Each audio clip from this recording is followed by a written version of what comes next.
Hi, I'm Todd Wente, and this is the Daily 180. 180 seconds of motivation and inspiration intended to help you take action and improve your life. Today is episode 95 of the Daily 180, and we're still talking about the idea of giving this week. Today I want to talk about giving as it applies to the mental and emotional facet, and I want to focus primarily on the mental side of that equation, of that duality. When we're talking about the mental side, what do we give? What do we give to the mental side to make things work?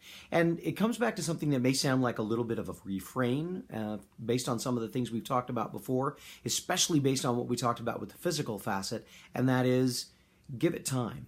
But not just giving the mental facet time, but rather giving ideas time. You know, I've been working with my son on some of the homework that he's working on as he makes his way through high school. High school is a tremendously challenging place for a lot of teenagers.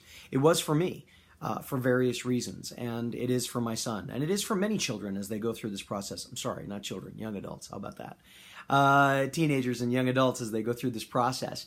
And as they go through it, one of the things that we find is that some ideas they come in contact with, they bump up against them, and then they stop.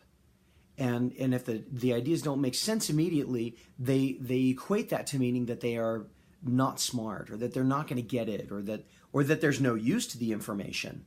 And as I look back on my own life, I find that there's a lot of things that I would bump up against intellectually that originally I dismissed, or I walked away from, or I said that they had no value, that later on I found those ideas to have tremendous value after I gave them time. Giving things time is all about giving them an opportunity to grow, giving an idea a chance to be listened to be heard, to be explored.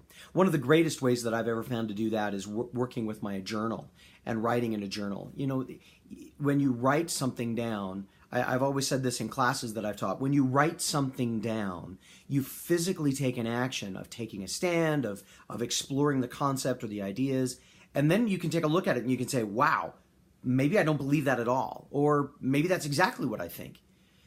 One way or another, whether it's working with problems over and over again, approaching them from different perspectives, writing things down, talking to people, or just letting people have an opinion and an idea that we don't necessarily share, but not immediately refusing to acknowledge the fact that it can have some validity in another person's life.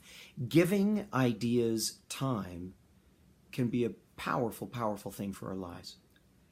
Consider that as you move through your day to day. Maybe that would help heal some of the divisiveness that we see in our country right now, if we could all be willing to give each other's ideas a little bit of time. My name is Todd Wente. This has been the Daily 180. Thanks very much for your time. Go forth and conquer. We'll see you next time.